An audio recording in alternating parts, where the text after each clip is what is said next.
What's going on, everybody? This is another Planes of Truth podcast. I'm your pilot for the evening, Cesar Lizardo. Let's take off.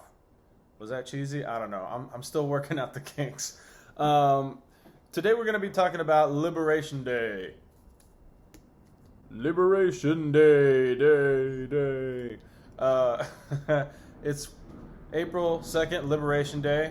That's our first plane of truth flying overhead. I live over by LAX, and so they're constantly flying right over me and depositing those beautiful, harmful chemicals into our atmosphere. So if I seem a little bit off base and not all there all the time, that's what it is. Actually, I got my blue light glasses on because I've been staring at my phone doing all this research, and I've been getting a headache. So I'm gonna be taking them on and off like a professor that I'm not. But anyways, we're gonna be talking about two subjects. Liberation Day today, what Donald Trump was talking about our economy, what he's been talking about leading up to for the last 70 odd days. And also we're going to get into the LA fire response with the Pacific Palisades fire and the Eaton fires. Done a little bit of research, and have all the conspiracy theories and all of the skepticism and the criticisms, are they based in reality, or are they just based in fear? Is there any credence to them? And so we're going to be going into that. So just a couple of minutes, we'll go into the press conference that Donald Trump had today. He goes out there to hail to the chief, right? Hello, everybody. You're all looking fabulous. Right off the bat in attendance, we notice that they have the United Auto Workers there and the Teamsters there. Which, unions have always been, for the most part, at least in my lifetime, have always been left-leaning, Democratic Party supporting unions. And, Republicans are always seen as the union busters. But right off the bat, we have the UAW and the Teamsters in attendance, and they're fully supporting Donald Trump, Plane of Truth. And yeah, we're going to be dropping truth bombs, baby. He was basically going over what the plan is for our country economically. As you all know, that was the number one thing that he ran on, was bringing the economy back. Number two was, bringing inflation down. Number three was the border. And for most people anyway, that was the order. And so when it comes to the economy, a lot of people are still pretty upset. We haven't seen a lot of progress. I mean, it's been less than 100 days, so you gotta let the man cook a little bit. But people want to see immediate results, and obviously we all have the same issues where we are all like, hey, we want results now. He even mentioned it. He's like, they're still complaining about the egg prices, and it's like, I just got here. So what he was saying was that as of midnight tonight, I guess on the eve of April 3rd, he is going to install a midnight tariff, 25% tariff on foreign-made automobiles. That's going to be the first thing. So if you make it in our country, no tariffs. If you make it somewhere else, 25% tariffs. And so there's been a lot of debate whether or not these tariffs are a good thing or a bad thing. With the way that our economy is structured now, tariffs are a bad thing, is what all the critics are saying. Now, if we restructure things and we start to go back to this tariff-based economy that we had pre-1913, before the Federal Reserve was made, before income taxes decided to ruin our lives for the next 115 years. If we go back to that, we can go back to when America was booming and strong, and there was real innovation that led to the rise of amazing times for the baby boomers to come in and basically mess it all up for us again. So I just took some notes while I was watching it, so I'm gonna be looking down at my sheet here. Um, Now let's see here. He said he's now, for example, Canada. I saw on Twitter earlier today that Canada and Mexico already caved on the whole tariffs thing. I didn't look into it. That could have just been a rogue tweet, so check me on that. But he said that there's 250 to 300% tax on eggs from Canada. How sad. 250. We don't tax them on eggs. They tax us 250 to 300%. Eggs are down. Eggs are down. They're down 59% is what he's claiming. 59%. But that's only if you shop at Trader Joe's. I love Trader Joe's. Trader Vic's, not so much. Vons, I don't think so. Safeway, you gotta get your shit together, Safeway. Costco eggs are very expensive. You can get a lot of eggs, but they're not the right price yet. As far as I've seen, eggs are still like $7 to $9 or $10 for a dozen, unless you go to Trader Joe's and they're like $3.49 or $4 or something. So hopefully eggs do start to go down. But basically the overall theme is that we're the big brother that kind of like gives them a bunch of stuff, and they tax the shit out of us. And by they, I mean every country in the world. When he was asked earlier, like, oh, you said there's a rumor that there's only going to be 10 to 15 countries that you're going to put tariffs on. He's like, I don't know where you heard that, but we're going to tax all of them, all of the countries, every single one of them. But what he's claiming is that he's doing just reciprocal tax. So they tax us, we tax them, And sorry, I'm going to just keep doing the Trump thing because it's just fun.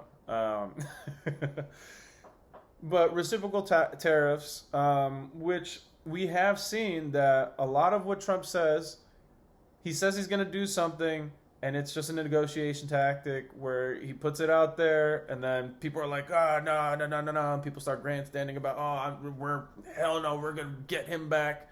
And then what ends up happening, they're like, okay, you know what, we're not gonna do the taxes anymore. And he's like, all right, cool, I'll pull the tariffs off. So you tariff us, we'll tariff you right back. And that seems fair on paper. I don't know. People are complaining about it.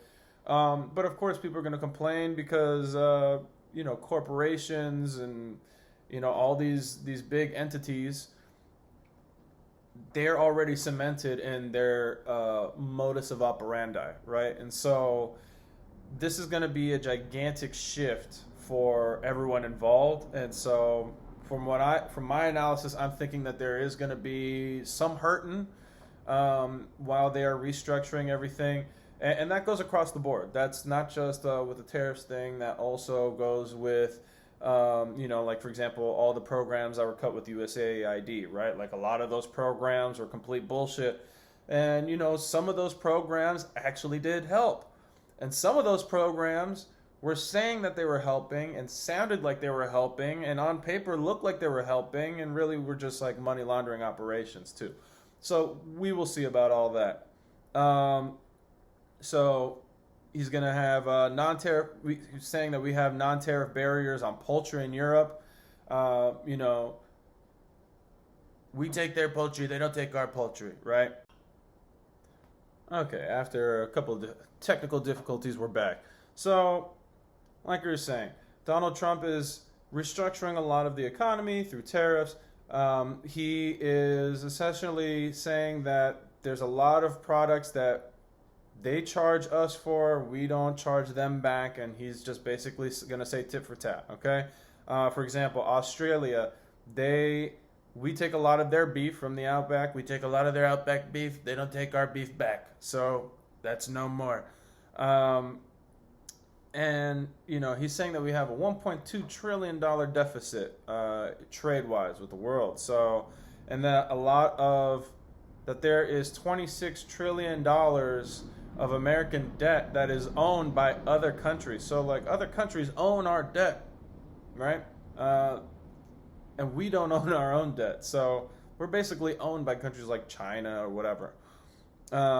Another interesting stat, which is, just goes to show how terribly our country has been mismanaged. We've lost 90,000 factories since the North Atlantic Free Trade Agreement was instituted back in the 90s. Worst trade agreement ever. I'm actually gonna look it up because I don't know when NAFTA was created. It was created in 1992, so that was a Clinton policy. Um, but NAFTA, it stands for North Atlantic. F that agreement. We don't like it, so we're going to get rid of it. Best thing I've ever done. But at this point, he brings out a nice chart. I love charts. There's one chart I love more than any other chart. It's the one that I looked at, that right before I got shot in my ear. He brings out another chart, and it's basically showing the country, how much the tariffs are percentage that they charge us, and then what we're going to charge them.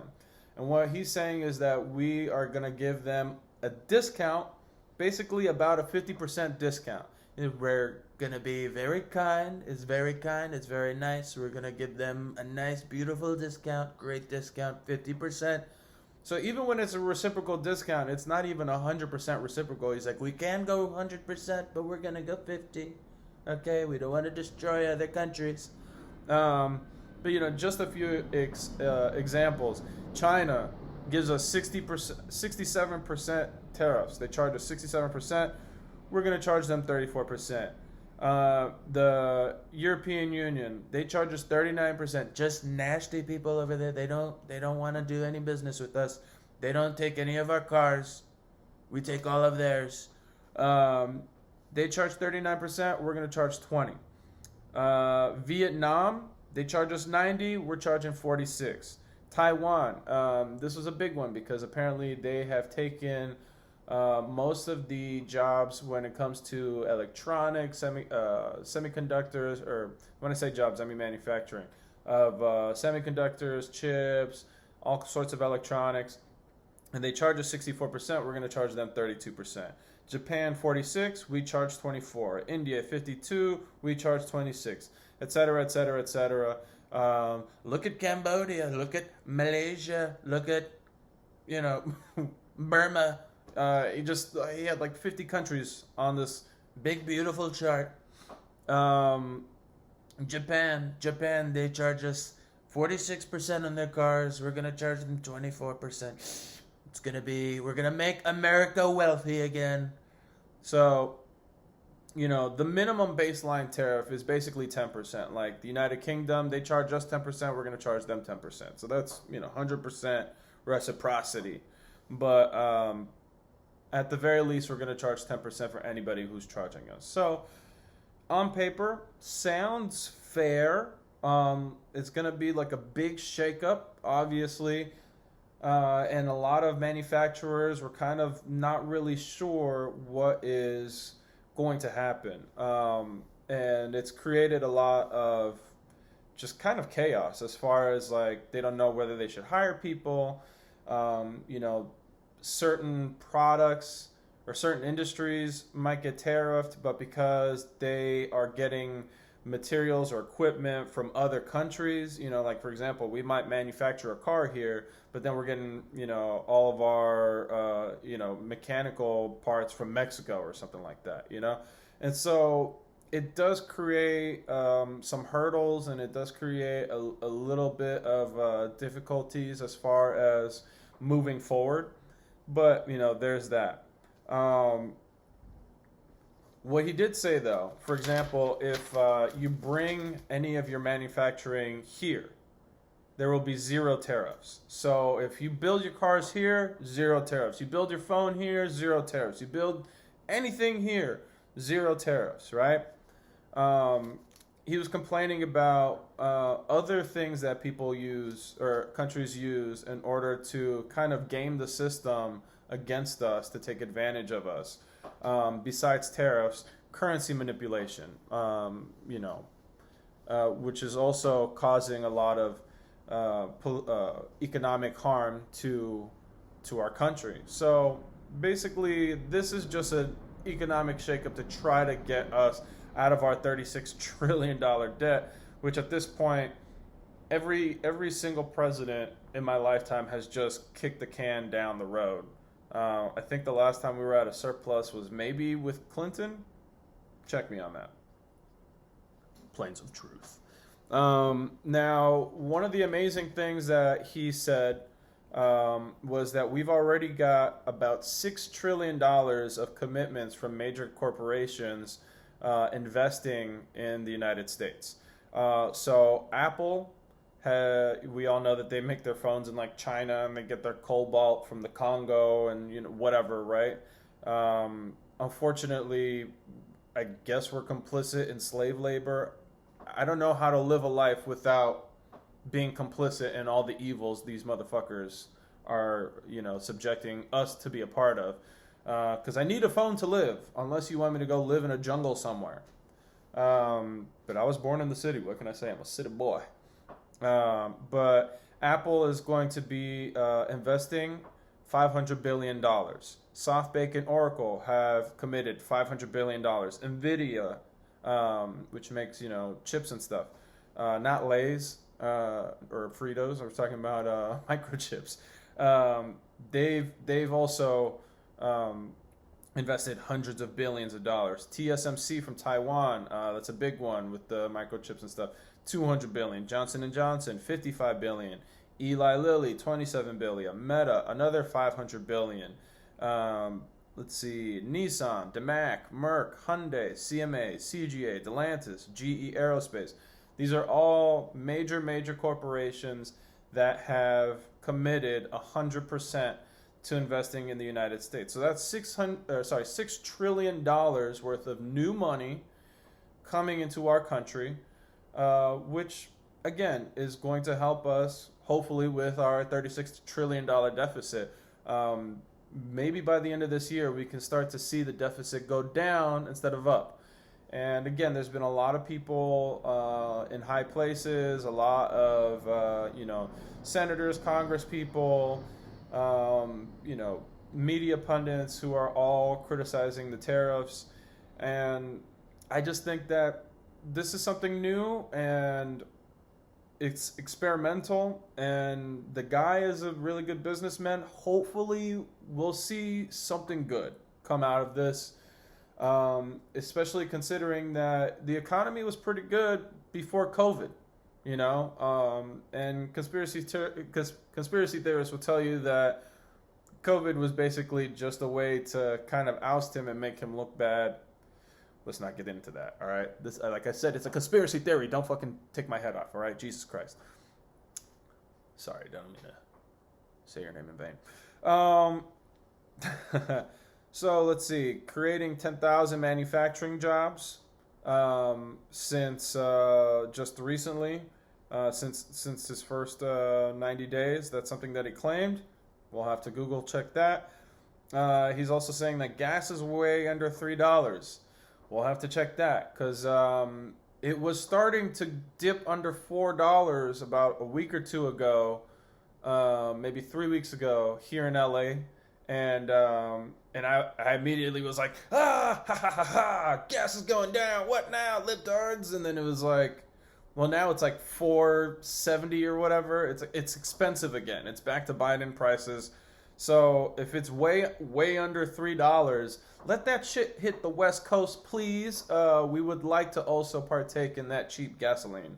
But, drill, baby, drill. Let's see if we can get that. Because I do remember when I hated him back in 2016, like by like 2017-ish, I was like, well, shit, dude, like gas is like $2.90. That's pretty freaking good, man. I don't like the guy, but I'll take the gas prices. And then as soon as Biden got in, he was like, and so that's where we are with that. He says he's going to pass the largest tax cuts in history without cutting Medicaid, Medicare, or Social Security. Guys, you need to stop saying he's cutting your benefits. He's not doing that. If anything, Elon Musk is daily talking to reporters, posting online, talking about actually if we can cut the deficit down by $1 trillion, we will be giving people $2,500 checks or $5,000 checks if it's $2 trillion by the end of the year. So we need to get rid of $4 billion worth of excess spending.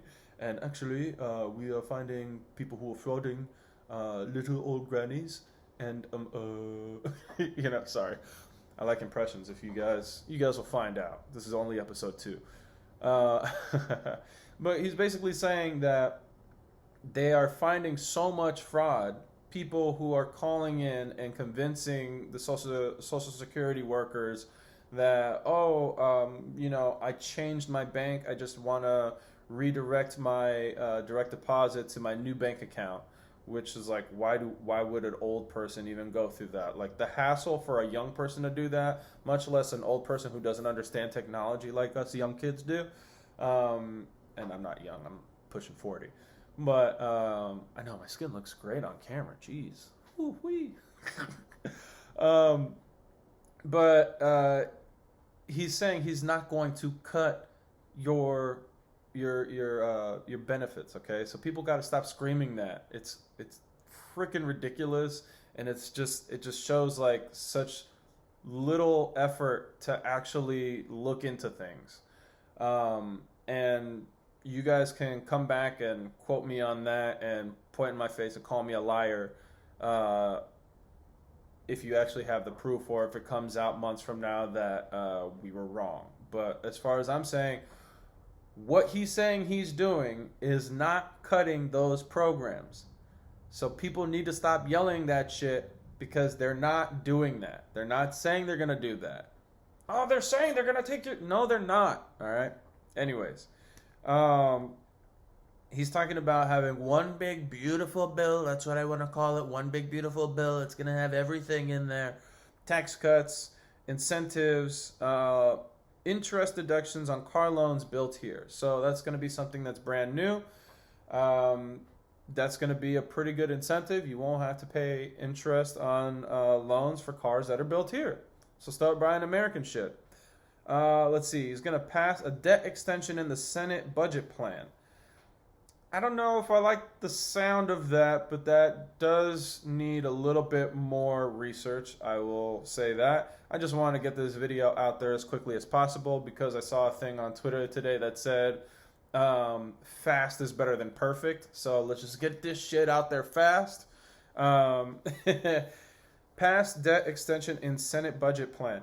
So when they say they want to pass a debt extension, is basically, it sounds like to me that they're going to continue to kick the bucket down the road, right? As far as like, yeah, I don't know. I just have a question mark here. I'm going to look into that, and we'll see how that actually pans out. And we're going to produce chips, ships, cars, and medicine here. And so that was the overall message of Liberation Day. Now, there was a couple of things that he mentioned and a couple of things that he didn't mention. He mentioned the Ukraine and Russia conflict.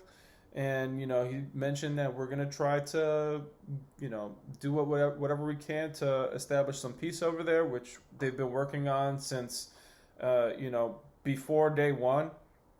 And so, we're all very hopeful of that.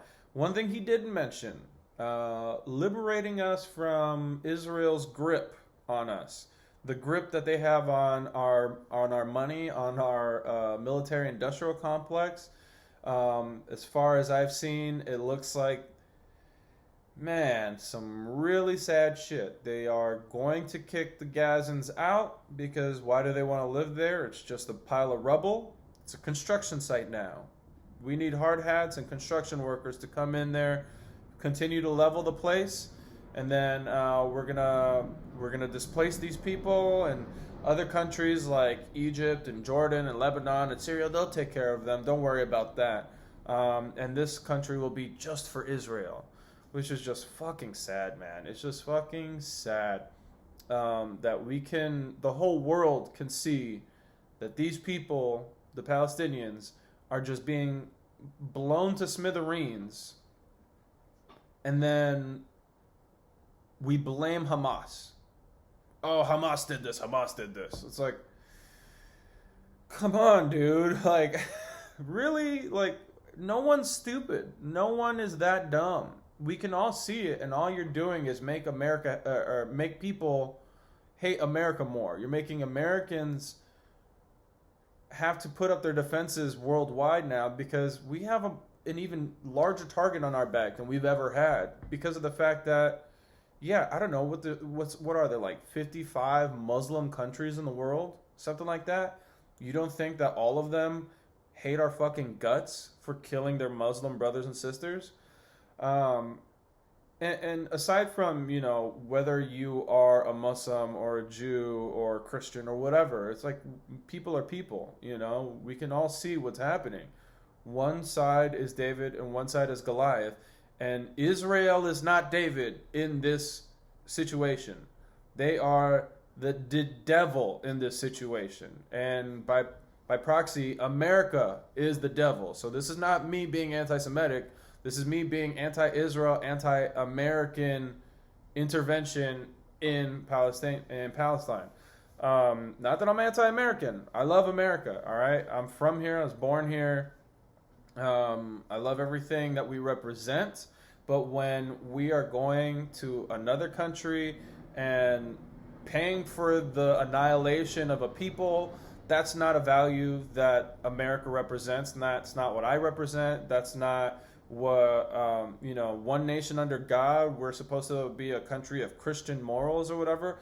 That is not Christian-like. That is absolutely fucking terrible. And so, yeah, that was, I was hoping that, aside from saying, he's going to liberate us from tariffs around the world, and he's going to liberate, Ukraine and Russia from their war, I was hoping he would say that he would liberate the Palestinian people. I was hoping that he would say he would liberate the Epstein files or something, I was hoping that he would liberate us from these greedy politicians who should, most of them, all be in jail. But anyways, so now let's go into the fires in Los Angeles. Let's figure out what's going on there. It's been a couple of months now. It's been, it's as of today, it's April 1st. The fire started in January 7th. And I was definitely one of those people that was highly critical. I was one of those people that, just right off the bat, first taking off my glasses and looking at it, and I'm just like, this is all fucked. There's too many things that don't add up. And, through my research, I was able to figure out what was reality, what was the bullshit, what needs further investigation, and what is a real conspiracy. And so I have a list, all right? I want you to see this list. It's a full page of reasons why it seemed like a gigantic fucking conspiracy. And I will say that some of this was not justified just right off the bat. Okay, this is the Plains of Truth podcast, all right? So we're not just going to be spitting random theories with no validity to them.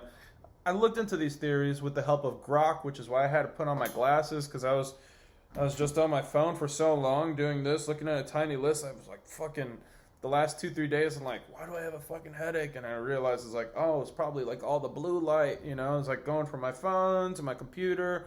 And then finally at the end of the night, I'm like, okay, I'm gonna watch TV and absorb more blue lights. But look at this list right here. Look at this list. All of these things are reasons why. All of these things are reasons why. There it is. Reasons why it seems like this was a coordinated attack or something, okay? And make no doubt about the fact that there were, 99 mile an hour winds, right? But we all know they got weather machines, right? Make no doubt about the fact that there was a lot of dry brush, right? But let me just read all the things that, this is the way I see it. when you have 4, 5, 8 things that happen, you're like, damn, that right there, that's just a coincidence, right?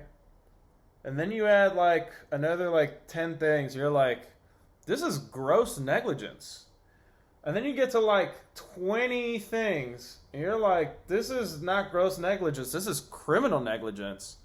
And then you get to a full page of shit, and you're like, these motherfuckers did it on purpose, right? How can they fuck up so many things? Well, I'll tell you how. And I have the research powered by Grok. Don't Google shit anymore. Just Grok it. And Grok is, I think, pretty fair, because I asked it some shit about Elon, and it was like, oh yeah, no, Elon did that. And I'm like, oh shit, it's telling the truth about Elon. All right. But also too, it's like you could just ask it exactly what you want, and it doesn't like give you a bunch of ads. It just like answers you like a person. It answers you like a professor, and it's free. ChatGPT, you gotta pay Actually, fuck, I gotta stop paying that $20 or $25 for ChatGPT now that I got Grok. Thank you, Elon, once again. No, but Elon's only does things. Whatever. Shut up. He doesn't care about you. Shut up. He gave me Grok for fucking free. All right. So conspiracy theory number 1: fire insurance companies dropped homeowners just months before these fires. Right now, was this prescient? I don't know how to say that word. Prescient. Did they fucking know ahead of time? Did they have like a crystal ball? Or did somebody out there fucking know, like, hey, we gotta pull out, right? But it's just like, when you find out, wait, well, they had fire insurance, right? It's like, no. What? What do you mean, no? It's like, oh yeah, the fire insurers, they got out of there. How long ago? Oh, like 3 months before the fires. 3 months? What? You know, these are people that had fire insurance their whole lives.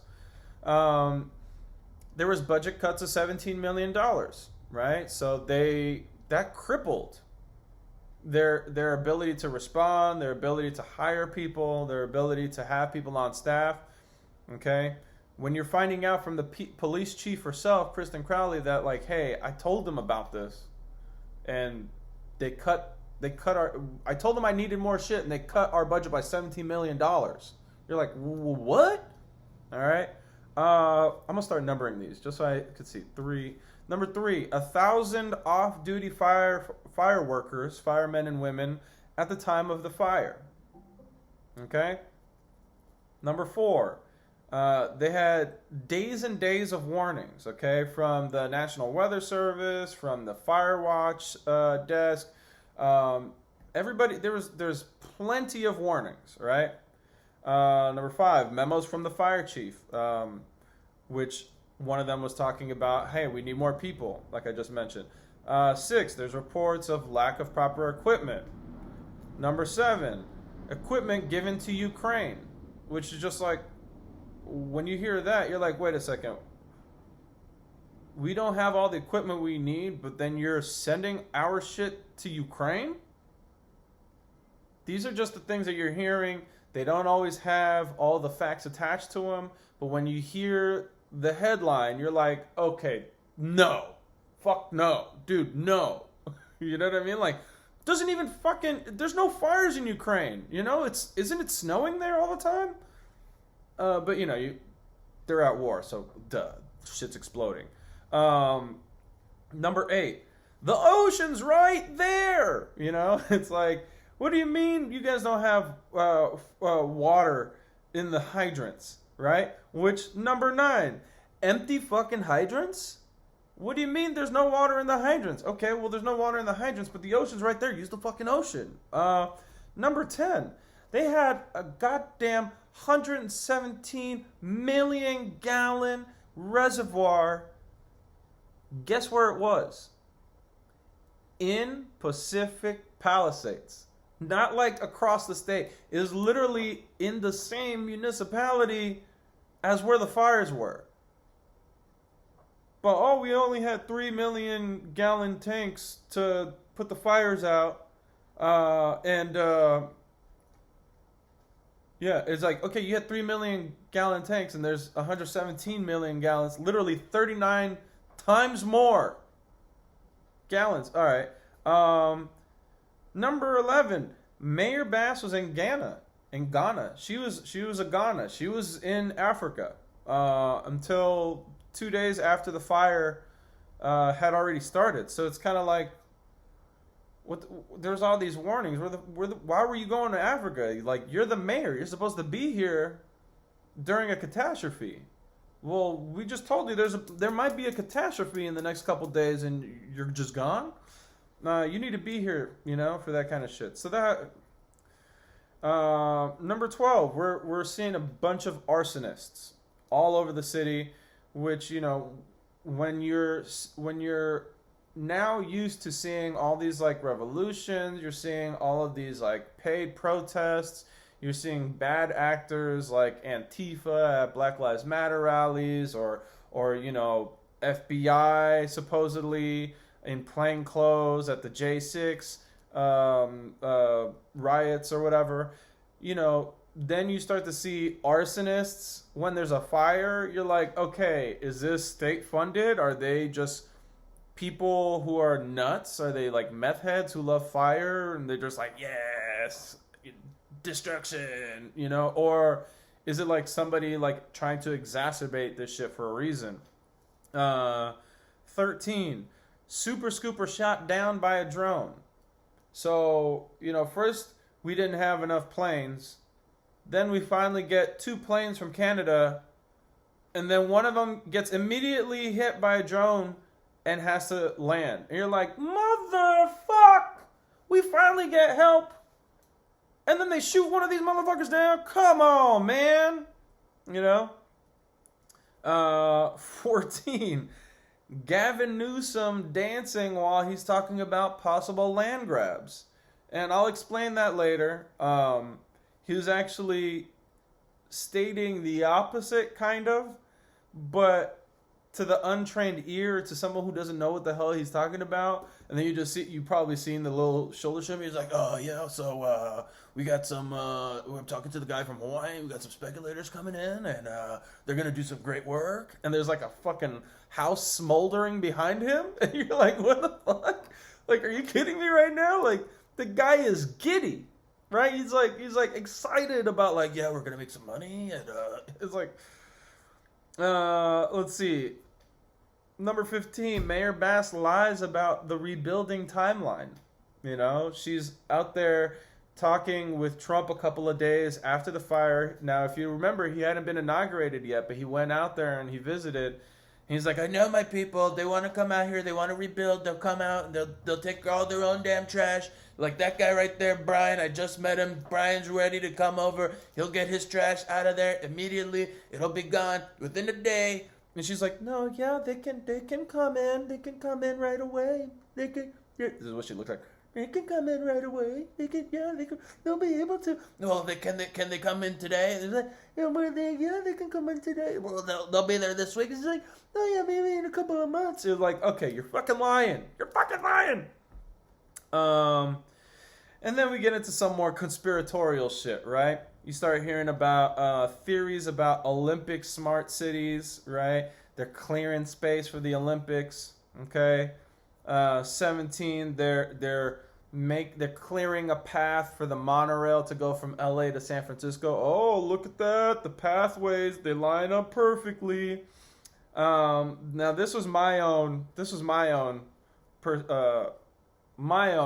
theory, which was number 18. I thought those bulldozer videos were bullshit.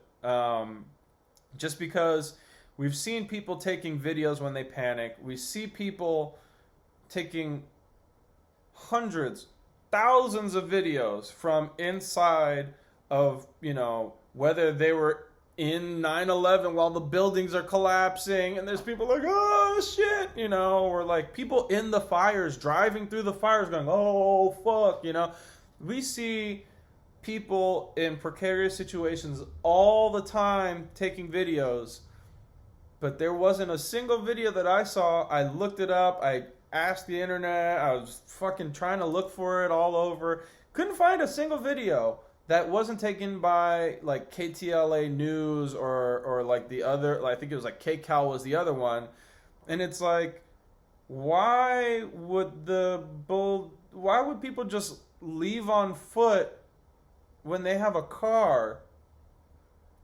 Like, wouldn't there be a video of them saying, "Oh my God, look at this fire"? I mean, we're talking about LA here, man. Everybody's got a phone. But don't worry, Grok told me that I'm wrong. So I'll explain that later. More conspiracies. They're burning down the elite pedophile rings. All the celebrities live in the Palisades, and they're trying to burn the evidence, right? That morning I was on the 405 North, and I saw, like, I don't know, maybe 30 or 50 cops separately. You know, some in squad cars, some in the sedans, some in the SUVs, some on motorcycles. I think I even saw some, like, other weird, you know, I'm not sure if they're like bomb units or something. But I found it very strange because they were all going 405 North between Culver City and the Valley, and they looked like they were mobilizing but separate. Like, they were together but they weren't together, because I would see like one at a time, then like two, then another one, then I'd see like 3 motorcycles. It was very, very weird, and I was just driving, we're like, what the hell is going on? I've never seen that in my life. And this was like between 7 and 8:30 in the morning, which, again, when I asked Grok, they were just like, well, that tracks. You know, they're probably mobilizing because of the weather patterns, and, you know, that you saw them on the 405 North means that they were going to the areas where there was probably shit going on. But then my conspiratorial brain was like, yeah, but what if they were going to Sunset Boulevard, where they were going to film that goddamn bulldozer video that's fake, right? Plane of truth. Or plane of conspiracy, I don't know. And then I tweeted about it. And I tweeted a bunch of people. I tweeted like, like Joe Rogan, Elon Musk. And then I retweeted, I mentioned Sam Tripoli, who is a comedian who's heavy into conspiracy theories. He saw my tweet and retweeted it in a minute, okay? And when I looked at all of his tweets across time, everything he retweets gets minimum 30 or 50 likes or something like that. I got 1 like, and his was the only retweet, and it was completely shut down. And I was like, why would it be shut down? 22. Mayor Bass deletes her phone records. And she's like, oh, it's on auto delete, but they actually have a rule that you had to have all of your information, all of your correspondence has to be up for at least 2 years, just in case shit like this happens and they need to be able to like point fingers or figure out what the fuck happened. And she's like, oh, it auto deleted, right? Then 23, general distress after years of misappropriated funds for programs like education, rebuilding for the homeless, etc. So when they say that, we're going to spend $24 billion on helping the homeless, and they're like, all right, so what's up with that? And they're like, well, we didn't help them. There's actually more of them now, and spent $750,000 per little shanty house. I'm like, okay, well, where's the rest of the money? You're like, it's just general distrust, 25, distrust in California leaders like Pelosi and her stock portfolio, right? And all of her lies. A lot of lies that, again, half of anybody is going to tell you is not true. Half of the other people are going to tell you is true. What do you know?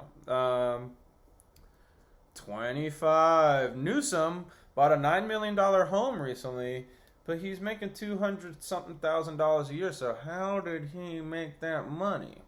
I'll just go ahead and answer that right now. He was a millionaire beforehand. He's got an enterprise. But if you don't know that, you're just like, what the fuck? And then 26, there's a memo cover-up. You know, like they, one of the, so Kristen Crowley, the fire chief, she had put out memos. You know, she had sent them. She sent 3 over the last couple of years since she had became the fire chief, and directly after the fires, one of them was taken down off of the website. So the memo was taken down. Not all the text messages were shown. It just smells like a cover up, right? So when I have here 26 different reasons why it smells like bullshit. And then you wonder why people are like, it's a conspiracy. They're trying to burn our city down. They're trying to do this. It's not, I mean, at least me. I know a lot of people aren't red pill like me. I'm very much distrusting of everything the government does or anything the media tells us. So I'm always looking for the lies. But when I personally, who don't know shit about shit, can come up with 26 fucking reasons why it smells like bullshit, you know, that's all I can say. I can't even say anything. Just go. That's all I can say.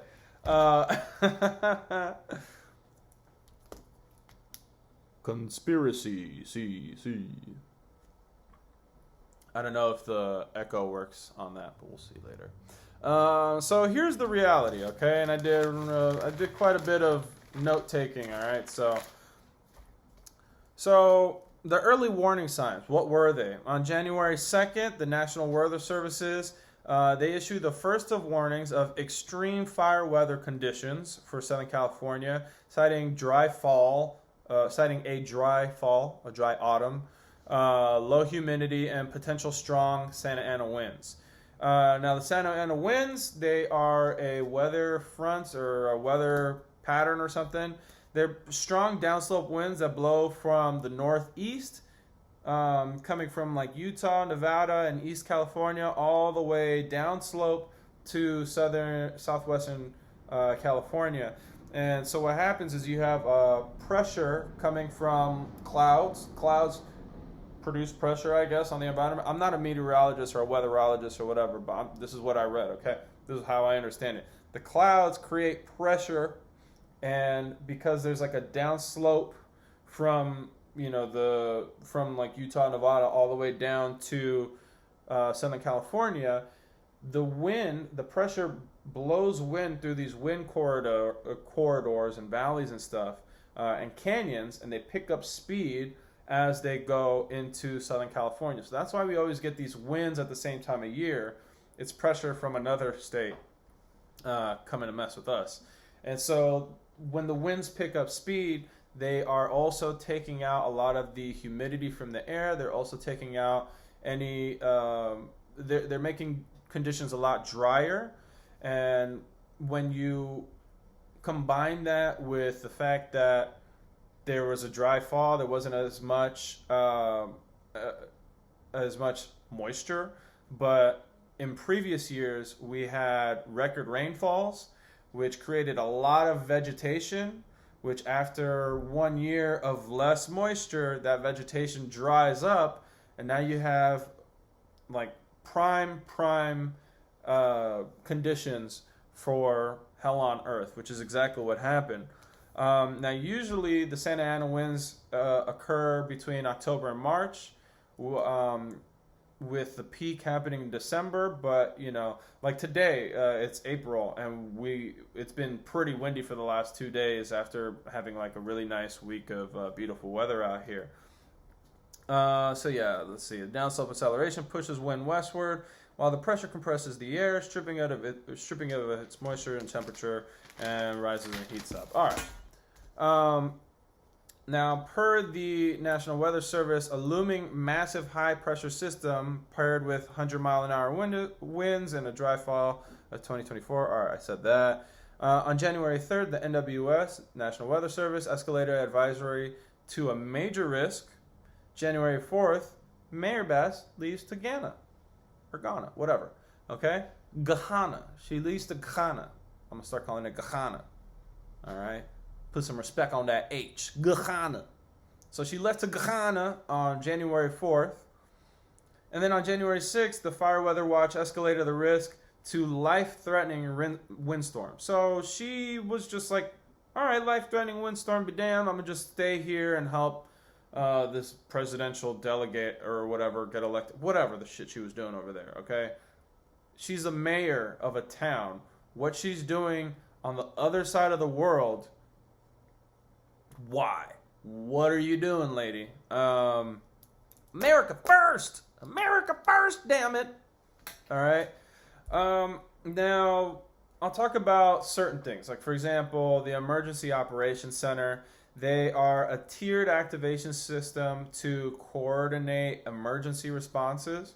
So they have 3 different levels. Level 3 is monitoring from a watch desk. They say, okay, there might be a flood, there might be, some kind of crazy gust. We're just going to watch. Level 3 is not as pertinent yet. It's not as important that we dedicate any major resources, because this is something that can be taken care of at a local level. Level 2 is when it escalates to partial activation, usually for smaller incidents. Now, level 3 is full activation, which centralizes command, logistics, and recovery planning, often with state and federal liaisons. So that's when they get the whole command center together, and these are for citywide crises like like an earthquake or a major flood or tsunami or something like that. Now, one of the big criticisms is that we stayed at level 2 until January 13th, which was almost a full week after the fires. This was after all the damage has been done, which, by the way, or most of the damage had been done, which I hadn't even gotten into. We're talking about 18,000 structures completely destroyed. I think it was how many acres? Thousands of acres. About 30 people died. And $250 billion in damages across the city.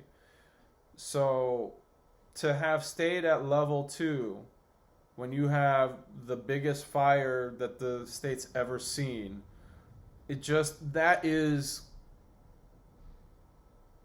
probably incompetence. If it's not incompetence, it's at least a lot of shoulda, woulda, coulda, So in hindsight, level one should have been activated by January 8th. Oh, sorry. I said that in reverse order. Sorry. Level 3 is monitoring from the watch desk. Level 2 is partial activation. Level 1 is full activation. I went 323. Probably because 323 is the area code here in LA. No, it's 321. So level 1, okay, is the highest activation. And so in hindsight, level 1 should have been activated by January 8th, when containment was breached by rapid pace of spread and destruction. Again, I'm getting a lot of this analysis from Grok, which made my research really easy because I ask it a specific question like, what was FEMA's response and was it appropriate? And then it tells me what FEMA did, in respect to what they've done, how much money was allocated, was it enough, this, that, and the other thing.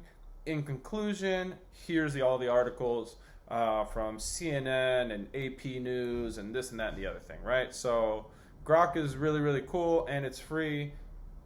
So take that with a grain of salt. But if you hate Elon, then continue to Google your shit or pay for ChatGPT or whatever the shit.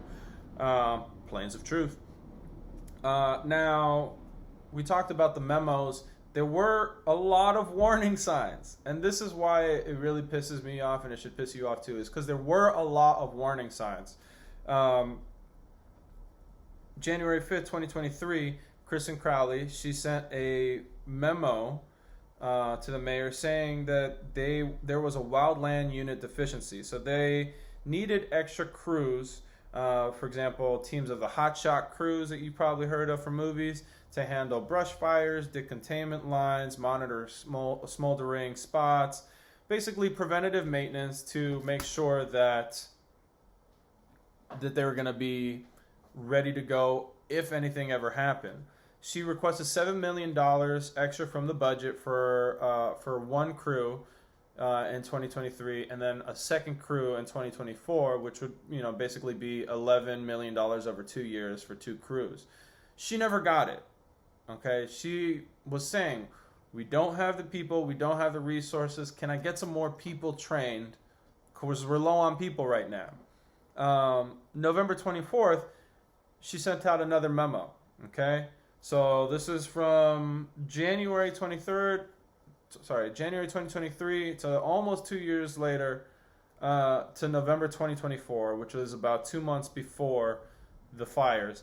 She claims that they had about half as many firefighters as the LAFD needed. Okay, there was a staffing shortfall, and they needed about 62 new fire stations. So here she is asking again, we don't have the people, we don't have the fire stations.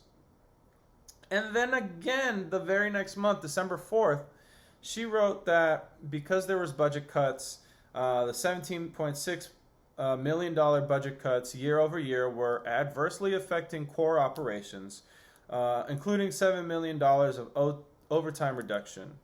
That severely limited preparation, training, and response capabilities for large-scale emergencies.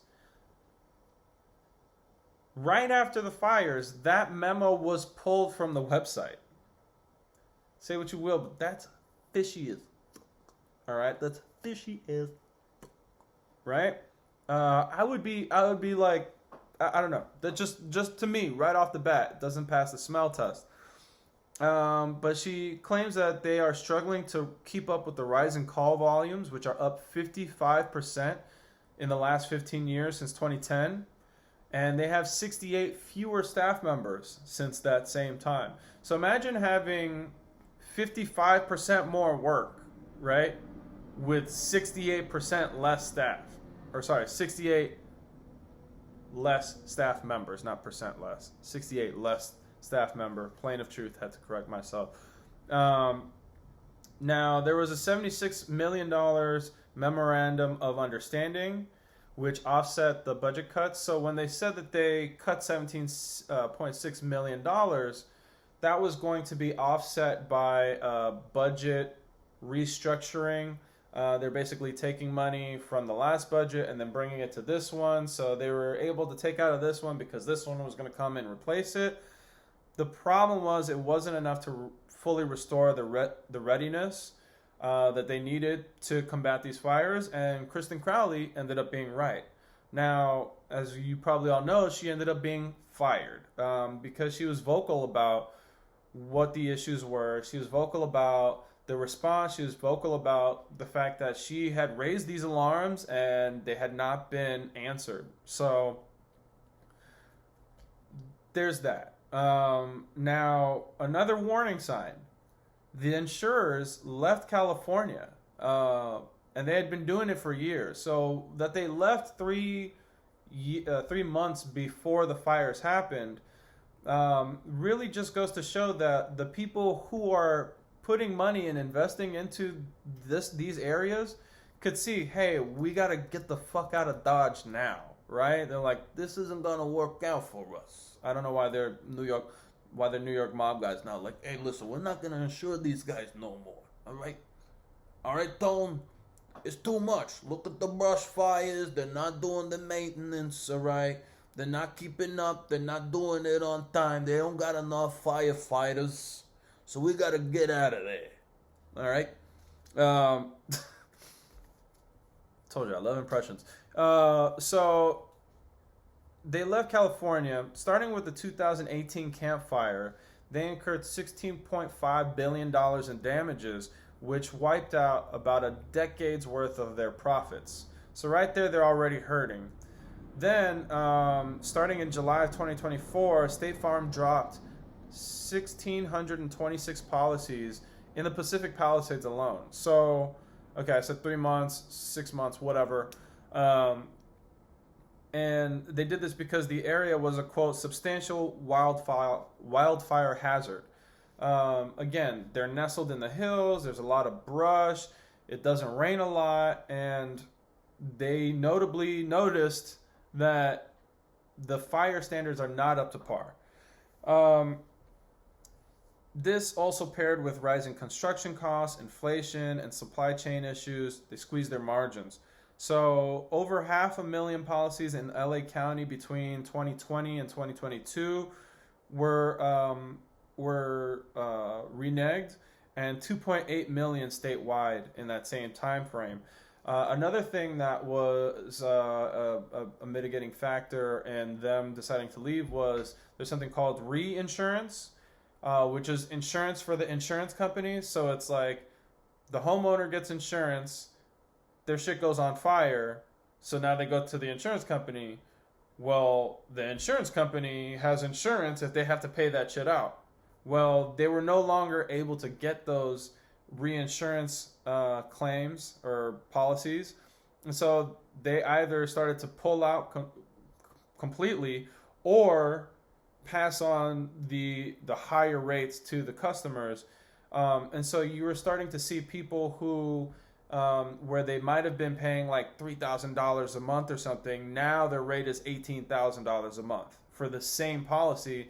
And they said, forget it, I'm not going to pay it, and then the fire happens and they're just completely ruined.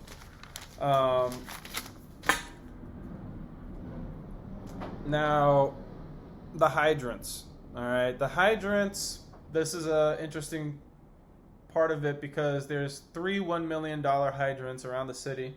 And the problem with the hydrants is that they're only meant to take on maybe like 1 or 2 or 3 houses at a time, not an entire neighborhood, right? Not 50,000 acres within 2 days. And so they ran out by January 8th at like 3 a.m. So like, what do you even do at that point, you know? And, you know, the whole thing with the super scoopers, I guess our jurisdiction, LA, has 4, and they were basically grounded. The super scoopers, which are the airplanes that come in and pick up the water and drop the water, or helicopters that do the same thing, they were all grounded because there's 100-mile-an-hour winds. Which again, the weather machines could have done it. Stupid. But you know, even when that was happening, I was like, come on, man, I know you guys are like cloud seeding out here. Why can't you guys just sprinkle some water on this shit, all right? Dubai does it all the fucking time. China does it all the time. We know you got the patents. Just stop fucking with us. Just pour some water on us. I see these goddamn chemtrails every goddamn day, right? Just pour some water on us, please. Come on, we're thirsty. Sorry, I'm getting... My balls is hot. You didn't hear that. So then you got the whole thing with the San Ynez Reservoir, which is a 117 million gallon reservoir in Pacific Palisades. So while they're going, oh yeah, we ran out of water and all the hydrants, you're like, what the fuck? And then, you know, like the very astute dumbasses, oxymoron, all the dumbasses like me, I'm one of those people. We're all like, the water's right there, they're on the ocean, like Pacific Palisades is on the fucking beach, just splash that shit on there, like what are we doing? But it's like they couldn't, the winds were too crazy, they couldn't, they grounded all the airplanes. But with the reservoir, what happened is that this had actually been scheduled for maintenance for years now, and they had closed it down back in February of 2024. They had timed it so that there wouldn't be any gap when water was most needed in the summertime. And they thought that, okay, well, we have these other reservoirs. I think there's one in Encino. I think there's another one that was the Castaic. Those are all pretty full from, you know, previous years of excess rainfall. So we should be fine, barring a gigantic catastrophe like this one, right? But basically, it's an open-air reservoir, and because of, you guessed it, more state regulations and bureaucracy, rules and stuff like that, who knows if it's actually something that is legitimate or not, but what they're saying is is that because it's an open air reservoir, they were scheduling it for maintenance so that they can reduce things like pollution coming into the open air reservoir or evaporation from just being open air. But the issue is that they were going to empty it all into these underwater tanks or reserves or whatever, but they didn't replace it. They didn't replace it with something right away. So I don't know. Maybe I'm thinking they should have replaced it first. Maybe that's, hindsight. Who knows? Plane of truth. But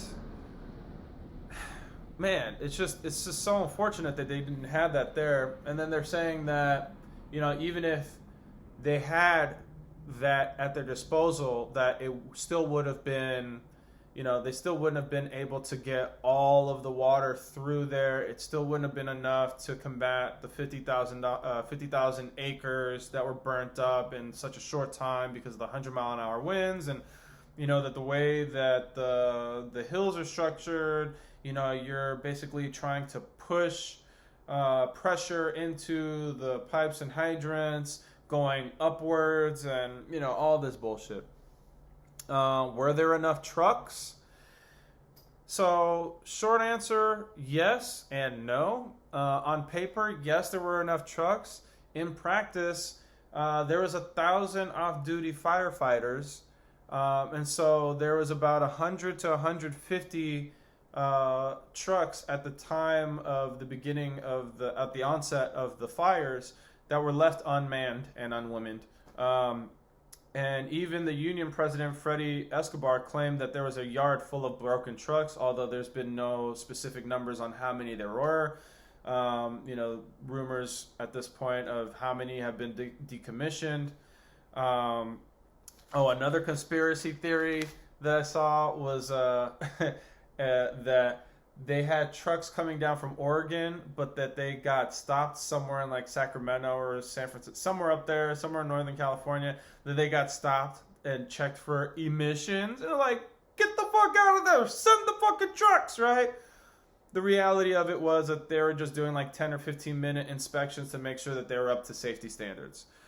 Now, where do we stand now? Okay, so we know that there was a lot of signs, a lot of warnings, where things could have been handled ahead of time.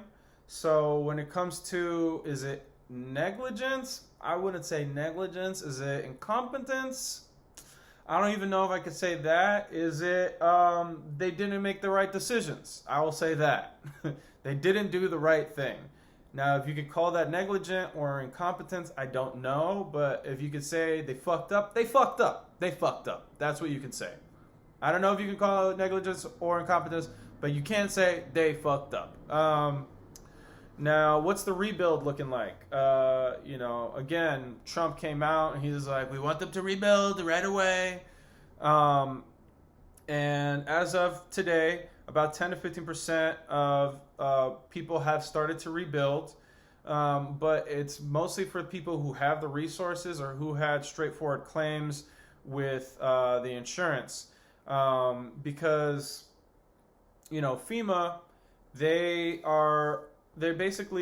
gave $43,600 to people who were uninsured, and then like another 43,000. So I guess it came out to like what's the math on that? 87,200 or something like that. I think that's the math. Check me on that. And so, which the median house price for example, in Pacific Palisades is $3 million. So what's $87,000? It's like not even 10%. So there is that they have to contend with. But people are still pretty upset because if they didn't have straightforward claims, or they still have to like go through the bureaucratic steps of like filling out paperwork and waiting for them to get back to them, according to reports, FEMA was actually doing a much better job than they had done, for example, than at the Lahaina fires in Maui or like the hurricanes or anything like that. And so I think because there was a lot of scrutiny with the past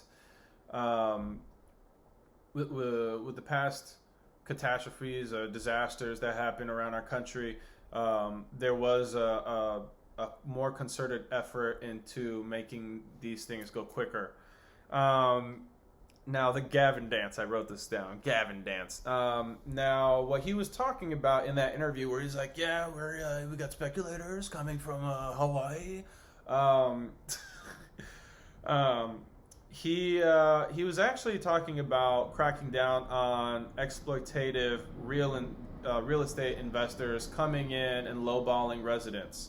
Now, he passed an executive order back in January called N-7-25, which prevents land grabs, but it's only for 3 months, and it expires in less than 2 weeks, April 14th. So, in the meantime, no land grabs. But we all know that not everybody has started rebuilding. A lot of people probably even can't get to their, can't even start rebuilding yet because maybe they don't have the resources or maybe the debris hasn't been, I don't know what the reasons are, but I just know that it hasn't been rebuilt yet.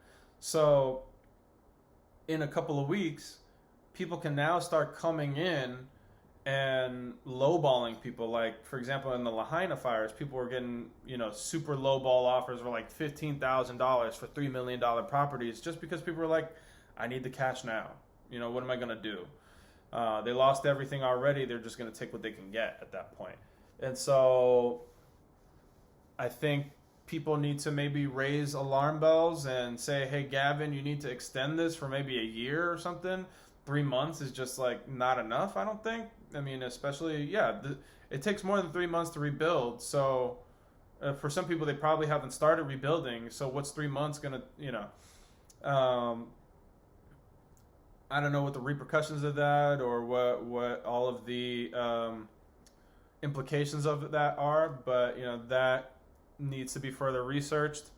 What we do know now is that Gavin Newsom started the LA Rises program or initiative, which according to Grok, they say so far it's more promise than proof. It started with an initial $100 million grant from some rich guy named Wasserman, which is up to $100 million.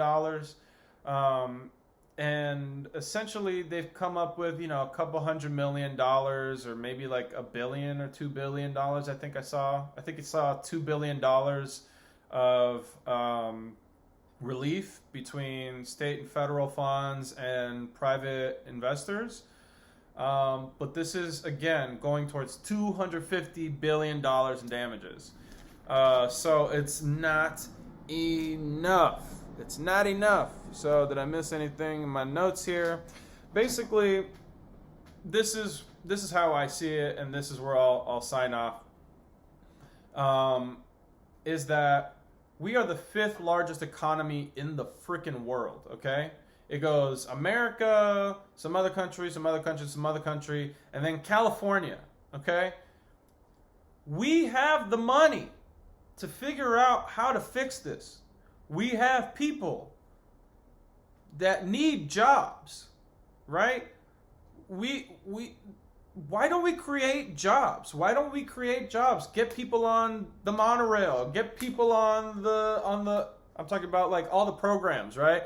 This monorail they've been talking about for 20 years that still has never been started. The homelessness. Get people to build the houses. Why don't you put out a hiring thing to hire people? I don't understand how we don't have the money. We have billions of dollars. We have so many resources, yet we keep getting caught up in bureaucracy and all the shit. And I don't know the details. I'm just a dumbass, okay? I don't know everything. But logic tells me we're the 5th largest economy in the world. We have the fucking money. Let's spend it wisely and help these people, right? And not keep hemming and hawing and hand-wringing and saying, oh, we don't have it forever and ever. We got to get this shit done. And really, it also goes to the fact that why didn't we get this shit done? Everybody could see the weather advisories. The fucking insurance company got the hell out of Dodge a long time ago. All right, the writing was all over the wall. We know that the Santa Ana's coming every year. We know that we already had the Woolsey fire in 2018, which, you know, was billions of dollars of damage. And now, just 7 years later, we got another one. And it's like, you think this is going to be the last one? No, it's not. So we gotta get on it, you know? And, you know, this is already ran pretty long. But hopefully you guys got some information, a little bit of clarity on what's going on. So let's come in for a landing. You are now free to get the hell off this flight. All right. Good night.